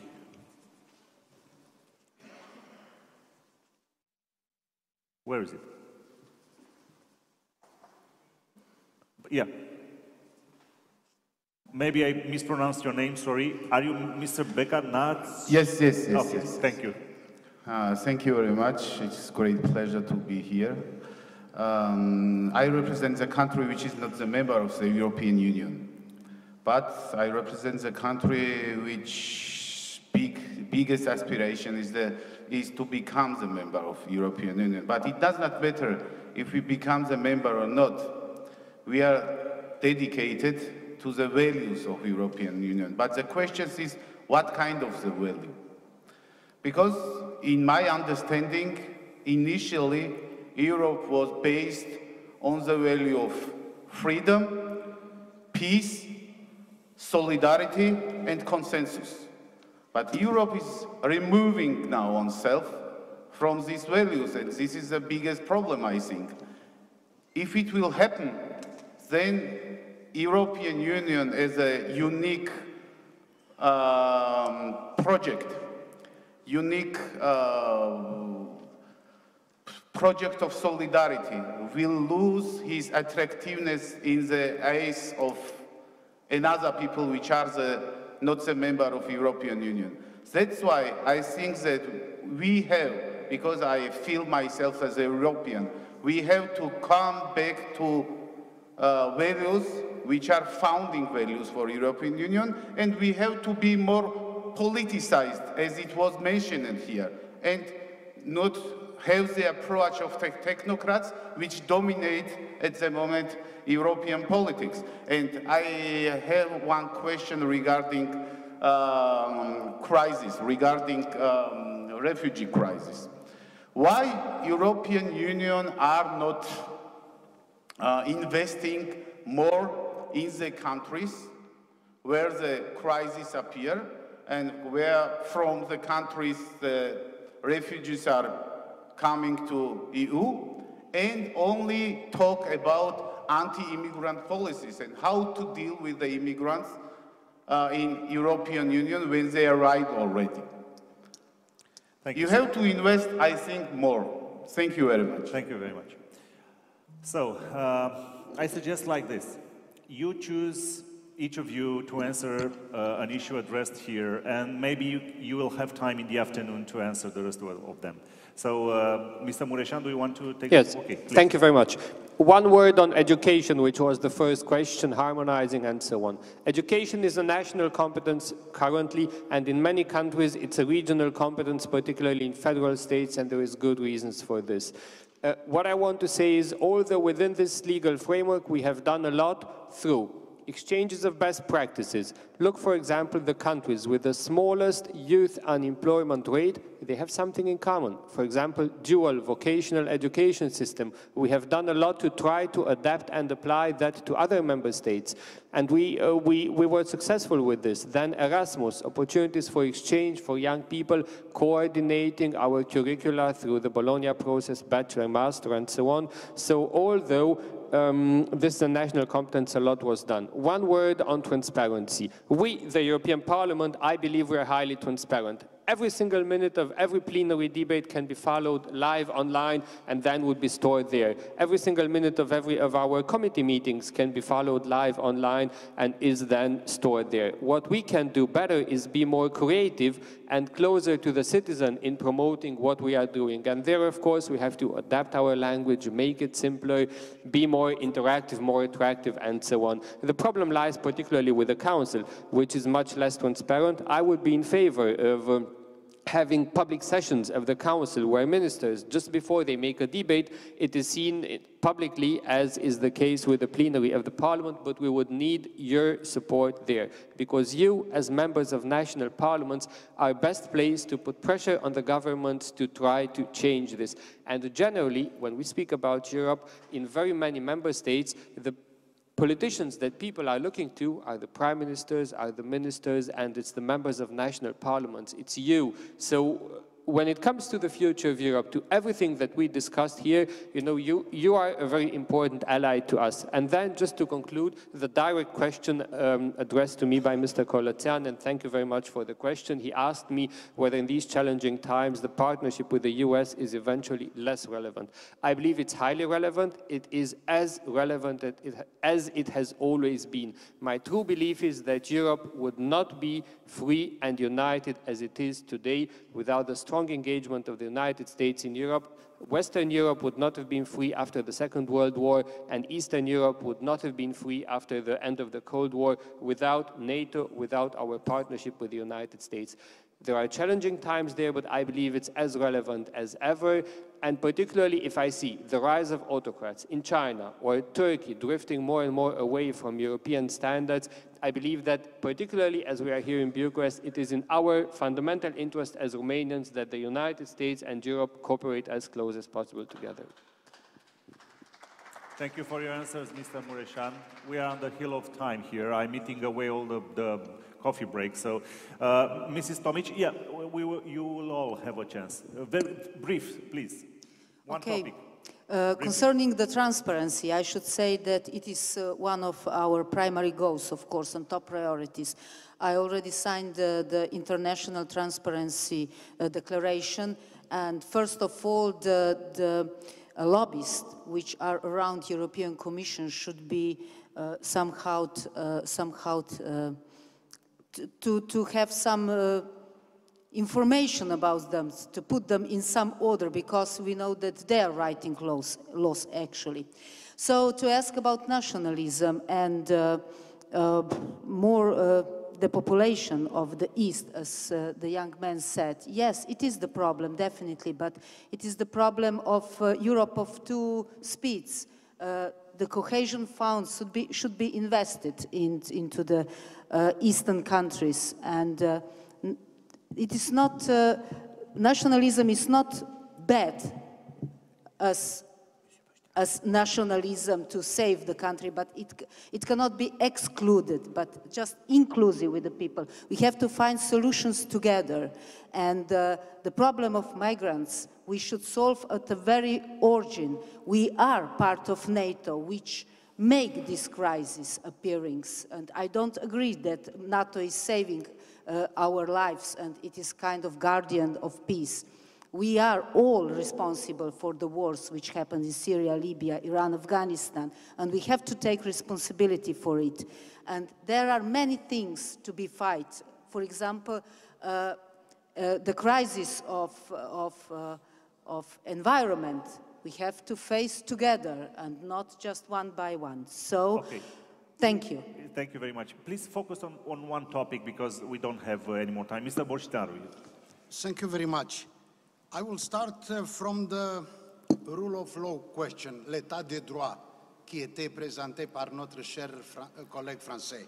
Dear colleagues, do not forget what we have as the fundamentals of our union. It's first the Constitution, and based on the Constitution, the way the state entities are functioning. And my question to you will be, do you have in France secret protocols between DCT and the prosecution? If so, tell us, and then we shall copy your model. The second, do you have joint prosecutions in France? Je ne me souviens pas que jamais toute l'histoire, la France a eu une équipe mixte entre le service secret et les procureurs, soit de la République ou des procureurs locaux. Et troisièmement, sur la réaction de la gendarmerie roumaine, c'était un sujet disputé au Parlement européen. Je me souviens la manière dans laquelle la gendarmerie roumaine, qui était formée avec l'assistance technique de la France, en général, ancien chef général de la gendarmerie française, ils ont réagi d'une manière légale. Où est la différence entre la gendarmerie française et la gendarmerie roumaine réagissent toujours et aujourd'hui? Si vous avez ça, mais je constate simplement qu'au dehors du discours abstrait, il y a aussi une volonté à soit singulariser, soit à produire des bénéfices politiques pour faire portraitiser un pays ou un autre d'une manière qui vous convient. Je crois que, and now I will close with that, we have to stick to what is the basic principles of any democracy. And I have to tell you something. All Romanian laws, from the penal to the civil code, were inspired by France and by the French laws. Why you don't check the substance of the law and then tell us what is better? Thank you. Mulțumesc, domnule Bostinaru. Doamna Weber, domnul B, cum dori? E o continuitate a ceea ce a spus? Sau, mă rog, Ok, Monsieur B, s'il vous plaît. Oui, merci beaucoup. Je partage en partie ce qui vient d'être dit par notre collègue roumain, parce qu'en effet, je crois qu'aucun système, je l'ai dit tout à l'heure, n'est parfait. Et en réalité, l'état de droit, il doit s'apprécier en fonction des choix démocratiques, de la Constitution, de la législation de chaque pays. Ce n'est pas, encore une fois, les bureaucrates à Bruxelles qui doivent décider ce qui relève de l'état de droit ou non. Et de la même manière, on devrait être beaucoup plus prudent dans les leçons de droits de l'homme qu'on distribue à la terre entière, souvent à géométrie variable d'ailleurs, et qui nous conduit à placer l'Union européenne et le continent européen souvent dans des conflits parfaitement inutiles. L'un de nos collègues a évoqué tout à l'heure la question de la Russie et des relations avec la Russie. La dépendance à l'égard du gaz russe, à hauteur de 14% quand même, devrait nous conduire à beaucoup plus de prudence et d'équilibre dans les relations avec la Russie. La Russie est une grande puissance. Elle défend ses intérêts. Ses intérêts ne sont pas nécessairement les nôtres. Ils ne sont pas d'ailleurs toujours contradictoires non plus. eh bien nous devons, dans une relation sereine, équilibrée, défendre nos intérêts. Et il en est d'ailleurs de même avec les États-Unis.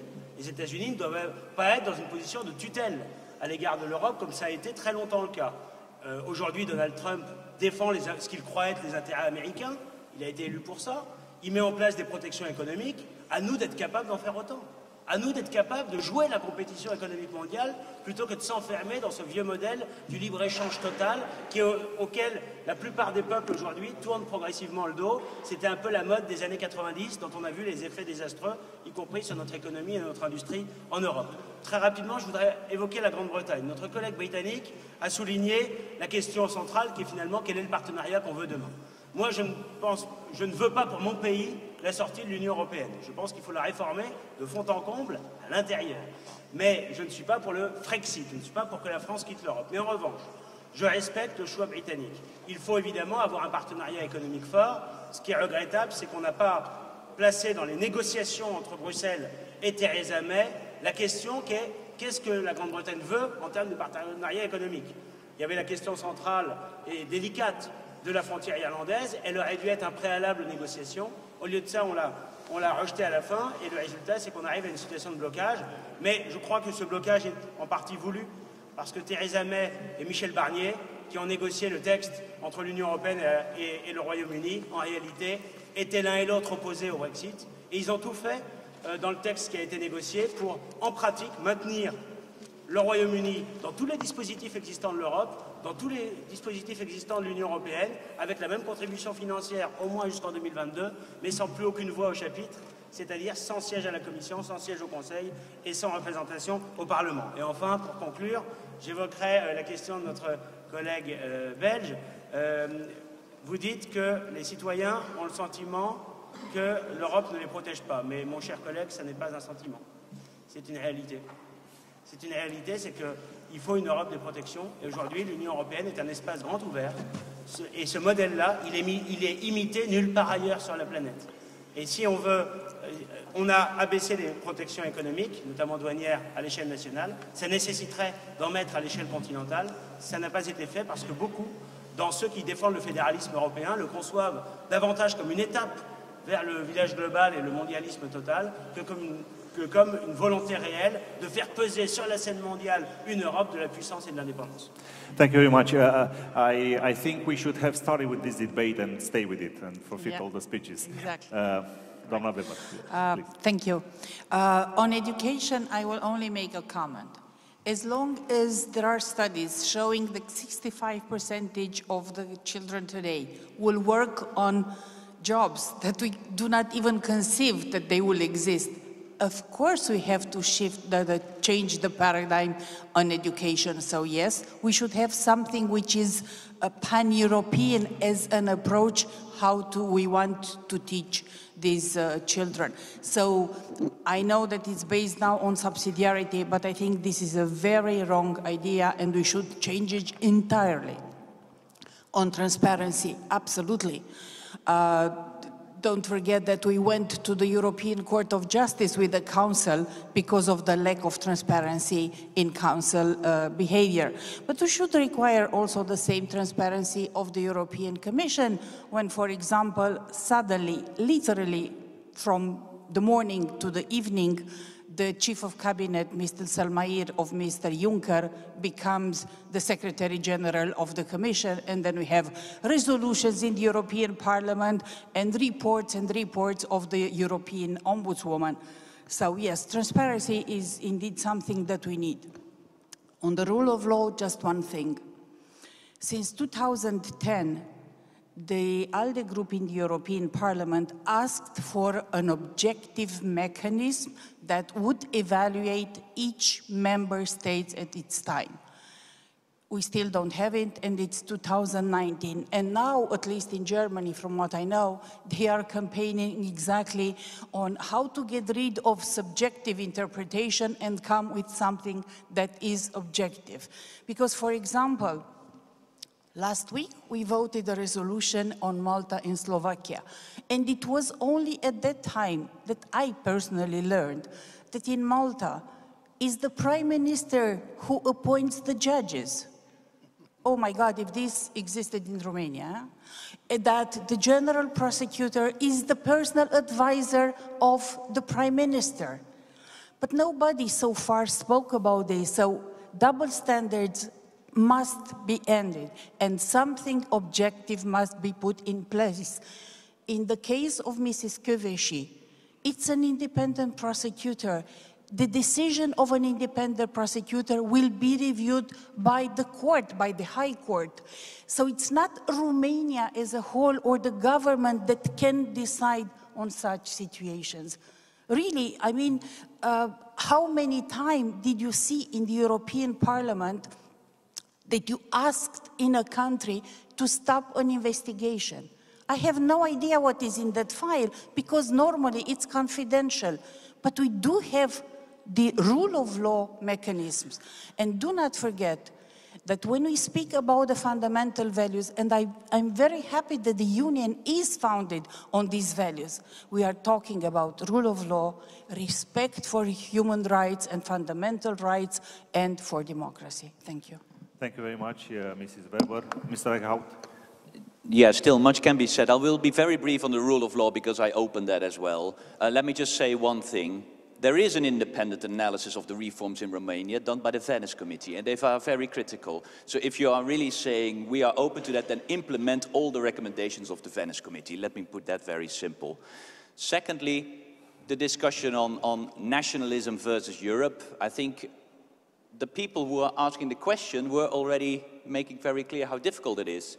Our colleague from Latvia, Mr. Dombrava, you were saying nationalism has done good things, and at the same time you also were criticizing the Gazprom decision. So there you want a stronger Europe to do something about the Gazprom decision by Germany, or not. But then you cannot complain about a German decision on Gazprom. It's either or, and it's the same for my Polish colleague, Mr. Obrensky. He's also complaining about Brussels, but at the same time he wants freedom of services, which is that a debate that needs to take place in Brussels and will be a political compromise. So you have an opinion there, but you cannot go against Brussels if at the same time you expect a lot of Brussels. That's always the problem with nationalism. They do expect a lot of Brussels when it's in their interest, and otherwise it's just complaining. Maybe a point to our Lord. I think the biggest problem is that the Brits always thought that Europe is only a supermarket. That's the problem. The Brits were never told that Europe is more than a supermarket. It is also a union of values. It is also a union where social issues are being debated. And as long as we as politicians are not honest about that, then indeed you can get the backlash that we have seen, unfortunately, in the United Kingdom. Maybe a last point, because it was on cohesion policies. And yes, I think it's very important, but can I just please address my national colleagues? Because I see a repetition of a debate going on. And this is, you know, when my Dutch colleague is talking about transparency, I fully support. We fought for a more transparent dealing of lawmaking in the European Parliament, and we still need to improve on the trilogue. So absolutely, good fight. But at the same time, unfortunately, the Dutch government is also asking for less money at the European level. If you keep on pushing for that, then of course the reaction on the other side will be, okay, but then I'll keep my agriculture money, and the others, we will keep our cohesion money. And every reform, every modernization that is so crucial of our budget will not happen. So please start fighting for modernization of the European budget so that the cohesion policies, which are so important, can be really future-oriented and we can be really proud of where the money goes to. And then, yes, the price to pay might be maybe for once to focus a bit less on that it should be less money. If we agree on that all together, we can maybe finally have a future-oriented deal on the budget of the EU. Thank you very much. Thank you very much. Thank you all for a wonderful, wonderful panel. I feel like we should just start now, but you know, it's time you return for the second panel from your coffee break. So I know Madam President of the conference, Mrs. Kretz, will scold me accordingly, but after I get off the stage. So we have, please stay with us for the next panels in the afternoon. We have a group photo outside on the red carpet of the Senate, a short coffee break, and be back here for wonderful and interesting discussions about society of the European Union and the economy of the European Union. Thank you very much.